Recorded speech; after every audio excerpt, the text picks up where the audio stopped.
Hello again, and welcome back to Moby Dick by Herman Melville. My name's Andrew, and I've been reading that much of Moby Dick over the past year or so because I only read like a chapter or so a week, and lockdowns and stuff. So that's what we're currently reading. Okay, hot chocolate. There you go. Thank you. Perfect. Cheers.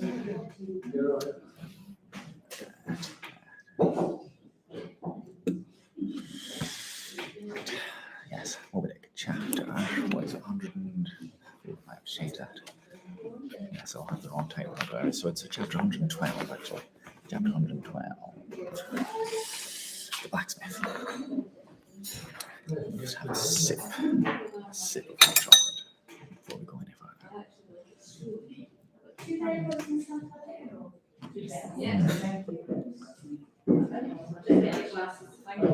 Just been streaming on Twitch. And I had cheese and onion panini, which is very nice. Alright, chapter 112, The Blacksmith. Availing himself of the mild summer cool weather that now reigned in these latitudes, so I'm bringing a bit closer, and in preparation for the peculiarly active pursuits shortly to be anticipated, Perth, the begrimed, blistered old blacksmith, had not removed his portable forge to the hole again. After concluding his contributory to work for Ahab's leg, but still retained it on deck, fast lashed to ring bolts by the foremast, being now almost incessantly invoked by the headsmen and harpooners and bowsmen to do some little job for them, altering or repairing or new shaping their various weapons and boat furniture. Often he would be surrounded by an eager circle, all waiting to be served, holding boat spades, pike heads, harpoons and lances, and jealously watching his every sooty movement as he toiled. I think I'll bring you just a little bit closer here. Let's move my hot chocolate, bring you a little bit closer like that. That's better. What is that? What's that about? It's okay, right? Yeah. As he toiled. Nevertheless, this old man's was patient hammer wielded by a patient arm. No murmur, no impatience, no petulance did come from him. Silent, slow, and solemn, bowing over still further his chronically broken back, he toiled away as if toil were life itself, and the heavy beating of his hammer, the heavy beating of his heart. And so it was, most miserable. A peculiar walk in this old man, a certain slight but painful appearing yawing in his gait, had at an early period of the voyage excited the curiosity of the mariners. And to the importunity of the persistent questionings, he had finally given in, and so it came to pass that everyone now knew the shameful story of his wretched fate. Belated, and not innocently, one bitter winter's midnight on the road running between two country towns, the blacksmith half stupidly felt the deadly numbness stealing over him and sought refuge in a leaning, dilapidated barn. The issue was the loss of the extremities of both feet. Out of this revelation, part by part, at least came out of the 4 acts of the gladness, and the one long and as yet uncatastrophized 5th act of the grief of his life's drama. Confusing. He was an old man who, at the age of nearly 60, had postponedly encountered the thing that in sorrow's technical called ruin. He had been an artisan of feigned excellence, and with plenty to do owned a house and garden, embraced a youthful, daughter-like, loving wife, and 3 blithe, ruddy children. Every Sunday went to a cheerful-looking church planted in a grove. But one night, under cover of darkness and further concealed in a most cunning disguisement, a desperate burglar slid into his happy home and robbed him all of everything. And darker yet still, the blacksmith himself did ignorantly conduct this burglar into his family's heart. It was the bottle conjurer. Upon the opening of that fatal cork, forth flew the fiend and shriveled up his home.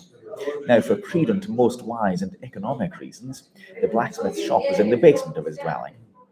but with a separate entrance to it, so that always had the young and loving, healthy wife listened with no unhappy nervousness, with the vigour of pleasure to the stout ringing of her young-armed old husband's hammer, whose reverberations, muffled by passing through the floors and walls, came up to her not unsweetly in her nursery, and so to stout labour's iron's lullaby the blacksmith's infants were rocked to slumber. That's a nice phrase, isn't it?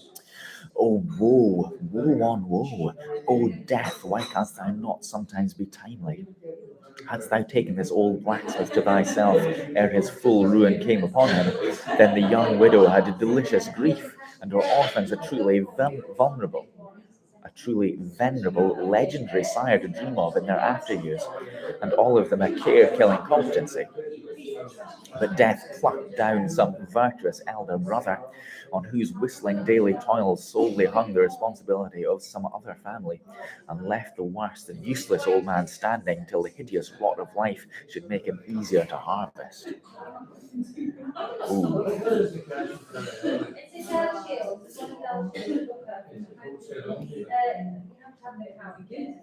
Why tell the whole? The blows of the basement hammer every day grew more and more beaten between, and each blow every day grew fainter than the last. The wife sat frozen at the window with tearless eyes, glitteringly gazing into the weeping faces of her children. The bellows fell, the forge choked up with cinders, the house was sold, the mother dived down into the long churchyard grass, her children twice followed her thither, and the houseless, familyless old man staggered off a vagabond in cape and crepe, his every woe unreverenced, his grey head a scorn to flaxen curls. Death seems the only desirable sequel for a career like this, but death is only launching into the region of the strange untried. It is but the first salutation to the possibilities of the immense remote, the wild, the watery, the unshorn. Therefore, to the death-longing eyes of such men, who still have left in them some interior compunctions against suicide, does the all-contributed and all-receptive ocean alluringly spread forth his whole plain of unimaginable taking terrors, and wonderful new life adventures. And from the hearts of infinite Pacifics, the thousand mermaids sing to them, "Come hither, broken-hearted, here is another life without the guilt of intermediate death. Here are wonders supernatural without dying for them. Come hither, bury thyself in a life which to your now equally abhorred and abhorring landed world is more oblivious than death. Come hither, put up thy gravestone too within the churchyard, and come hither till we marry thee." Hearkening to these voices, east and west by early sunrise and by fall of eve, the blacksmith's soul responded, I come. And so Perth went a-whaling. That's a nice little story. It's end of chapter 112. It's a nice little story of why the blacksmith is on the boat.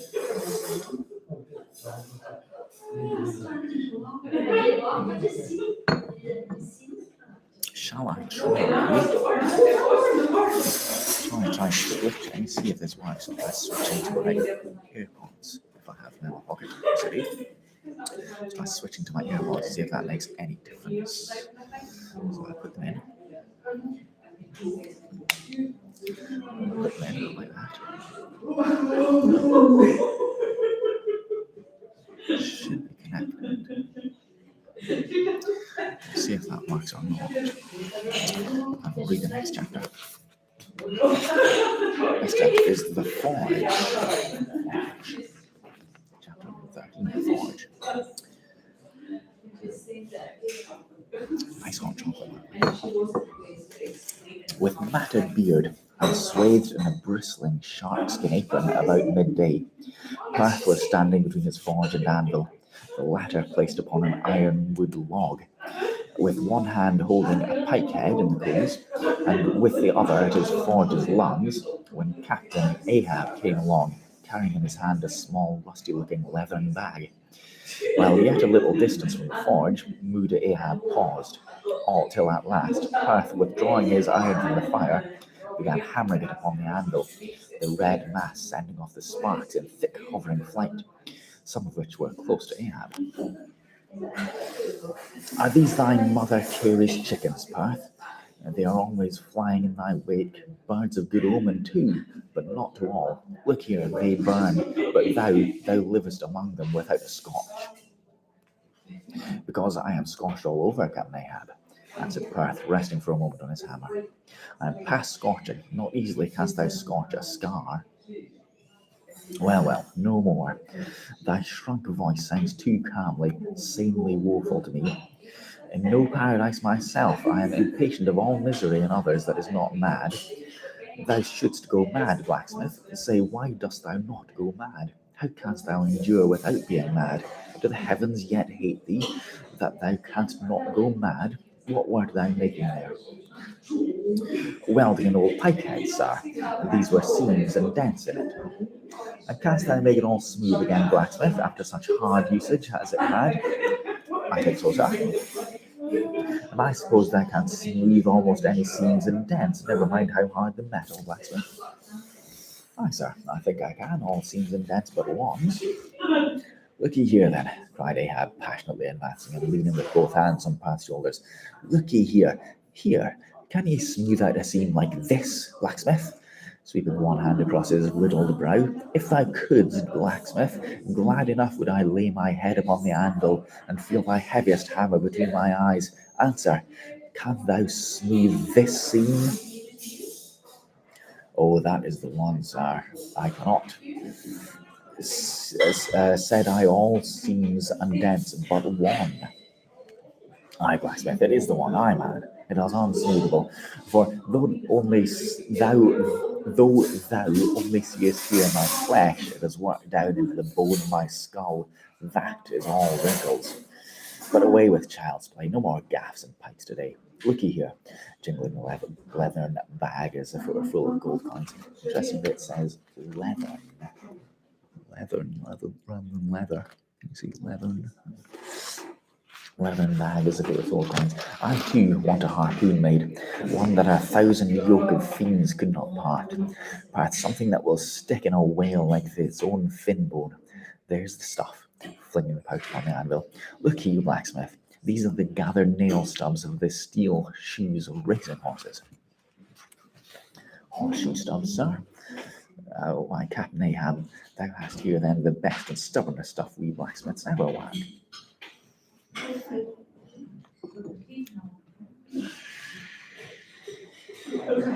Did you know that nails from racehorses are the best stuff to work with? I know it, old man. These stubs will weld together like glue from the melted bones of murderers. Quick, forge me the harpoon, and forge me first 12 rods for its shank. Then wind and twist and hammer these 12 together like the yarns and strands of a tow line. Quick, I'll blow the fire. When at last the 12 rods were made, Ahab tried them one by spiraling them with his own hand round a long, heavy iron bolt. A flaw, rejecting the last one. Whack that over again, Perth. This done, Perth was about to begin welding the 12 into one when Ahab stayed his hand and said he would weld his own iron. As then, with regular gasping hems, he hammered on the anvil, Perth passing to him the glowing rods one after the other, and the hard-pressed forge shooting up its intense straight flame. The Parsee looked past silently, and bowing his head over his head towards the fire, seemed invoking some curse or some blessing on the toil. But as Ahab looked up, he slid aside. What's that bunch of lucifers dodging about there for? Muttered Stubb, looking on from the forecastle. That Parsee smells fire like a fusee, and smells it of himself like a hot musket's powder pan. At last the shank, in one complete rod, received its final heat, and as Perth, to temper it, plunged it all hissing into the cask of water nearby, scalding steam shot up into Ahab's bent face. Wouldst thou brand me, Perth? Wincing for a moment, with the pain. Have I been but forging my own branding iron then? Pray God not that, yet I fear something, Captain Ahab. Is not this harpoon for the white whale? For the white fiend?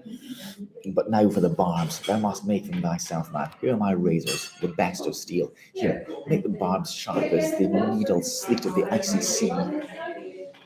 For a moment, the old blacksmith eyed the razors as though he would fain not use them. Take them, man. I have no need for them, for now I neither shave, sup, nor pray till. But here, to work. Fashioned at last into an arrowy shape and welded by path to the shack, the steel soon pointed the end of the iron, and as the blacksmith was about giving the barbs their final heat prior to tempering them, he cried to Ahab to place the water cask near.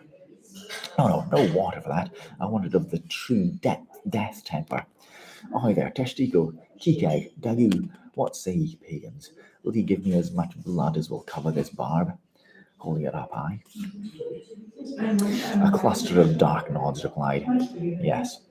3 punctures were made in the heathen flesh, and the white whale's barbs were then tempered. Ego non baptizo ti in nomine Patris sed in nomine Diaboli. Delirious howl they have, as the malignant iron scorchingly devoured its baptismal blood. What was that? Ego non baptizo ti in nomine Patris sed in nomine Diaboli. What's this? I baptize thee not in the name of the Father, but in the name of the devil. Is that right? My Latin is rusty at best, but I think that's Now, mustering the spare poles from below and selecting one of hickory, with the bark still investing it, Ahab fitted the end to the socket of the iron. A coil of new tow line was then unwound, and some fathoms of it taken to the windlass and stretched to a great tension. Pressing his foot upon it till the rope hummed like a harp string, then eagerly bending over it and seeing no strandings, Ahab exclaimed, "Good, now for the seasons." I wonder what the seasons are.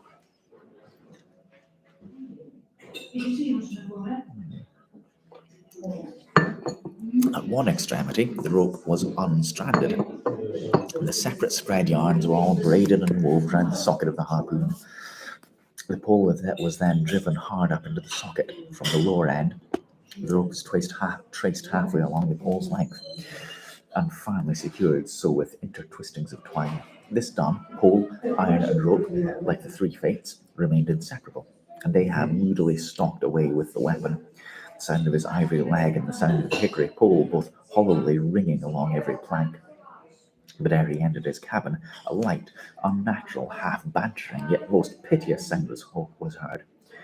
Oh, Pip, thy wretched laugh, thy idle but unresting eye, all the strange mummeries not unmeaningly blended with the black tragedy of the melancholy ship, and mocked it. End of chapter. End of chapter. I have one more, I think. 1 or 2 more. The Gilder. This is the Gilder. Chapter 114. Penetrating further and further into the heart of the Japanese cruising ground, the Pequod was soon all stir in the fishery, often in mild, pleasant weather for 12, 15, 18, and 20 hours on the stretch. They were engaged in the boats, steadily pulling or sailing or paddling after the whales, or for an interlude of 60 or 70 minutes, calmly awaiting their uprising, though with but small success for their pains. At such times, under an abated sun, afloat all day upon smooth, slow, heaving swells, seated in his boat, light as a birch canoe, and so sociably mixing with the soft waves themselves, like that hearthstone cats they purr against the gunwale. These are the times of dreamy quietude, when beholding the tranquil beauty and brilliancy of the ocean's skin, one forgets the tiger heart that pants beneath it, and would not willingly remember that this velvet paw but conceals a remorseless fang. Oh, what a good paragraph that was. These are the times when in the whaleboat the rover softly feels a certain filial, confident, land-like feeling towards the sea. That he regards it as so much flowery earth, and the distant ship revealing only the tops of her masts seems struggling forward. Not through high rolling waves, but through the tall grass of a rolling prairie, as when the western emigrants' horses only show their erected ears, while their hidden bodies wildly wade through the amazing verdure. The long-drawn virgin veils, the mild blue hillsides, as over these there steals the hush, the hum. You almost swear that play-weary children lie sleeping in these solitudes, in some glad Maytime when the flowers of the woods are plucked. And all this mixes with your most mystic mood, so that fact and fancy, halfway meeting, interpenetrate and form one seamless whole. Nor did such smoothing scenes, however temporary, fall with at least as temporary an effect on Ahab. But if these secret golden keys did seem to open in him his own secret golden treasuries, yet did the breath upon them prove but tarnishing.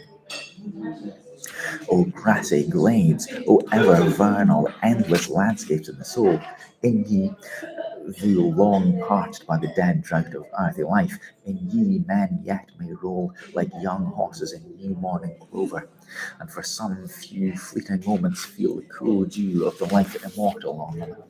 Would to God these blessed calms would last, but the mingling threads of life are woven by warp and woof, calms crossed by storms, a storm for every calm.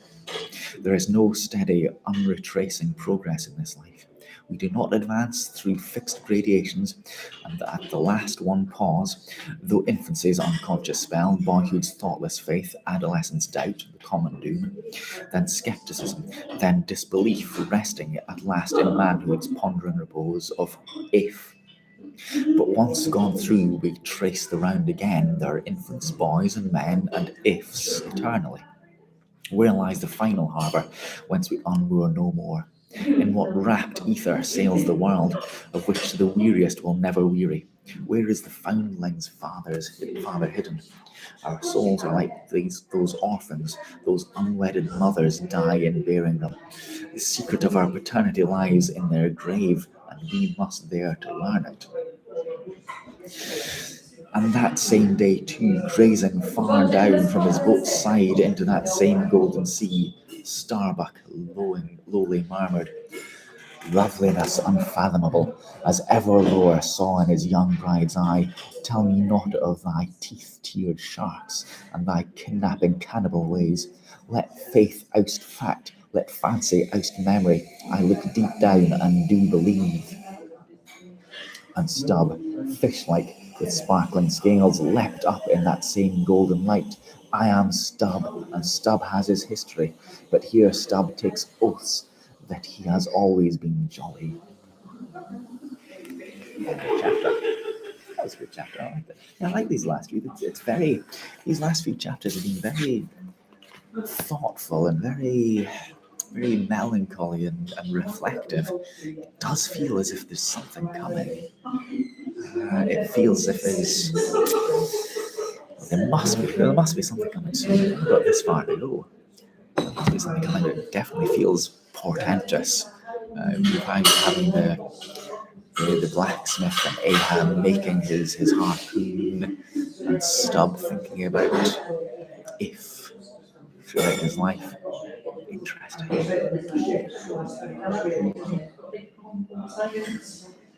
But that'll do for this week, I think. I read 3 chapters, 23 minutes. So I should read the next few chapters next week, next Friday afternoon, here in the Cloud House in Stow in southern Scotland. So I will see you next week, and you can join me over on Twitch as well if you like. Just go onto my bio.link/A9630. Find me on Twitch, find me on Twitter and elsewhere. And I'll see you later. Thanks for watching. Bye.